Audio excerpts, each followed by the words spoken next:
ఈరోజు గత కొద్ది సంవత్సరాల నుంచి కూడా మహిళల మీద ఎక్కువ దృష్టి పెట్టే కార్యక్రమం చేస్తున్నారు. అది ఏదైనా కానివ్వండి, మహిళ ఆరోగ్యం కానీ ఆ కుటుంబానికి సంబంధించిన ఆరోగ్యం కానీ మహిళలకి వెళ్ళి మొదలవుతుంది. పొదుపు కూడా మహిళల దగ్గర నుంచే మొదలైంది, సెల్ఫ్ హెల్ప్ గ్రూప్ దాన్ని మొదలైంది.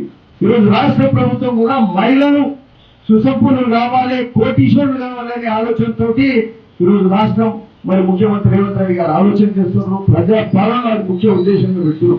కానీ అది ఎప్పుడు జరుగుతుందంటే మీరు ఆరోగ్యంగా ఉన్నప్పుడు, మీ కుటుంబాలు ఆరోగ్యంగా ఉన్నప్పుడు ఇవన్నీ కూడా జరుగుతాయి. కాబట్టి ఈ యొక్క ఆలోచన చాలా గొప్పది.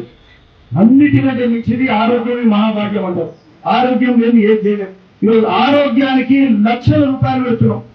ప్రతి చాలా కుటుంబాలలో ఏదో ఒక డబ్బులు రావడం, హాస్పిటల్ పాలు రావడం, మరి దాని ద్వారా లక్షల్లో ప్రైవేట్ హాస్పిటల్ కానీ అక్కడిక్కడ వేరే కార్యక్రమం అప్పుల పాలు అవుతా ఉన్నాం.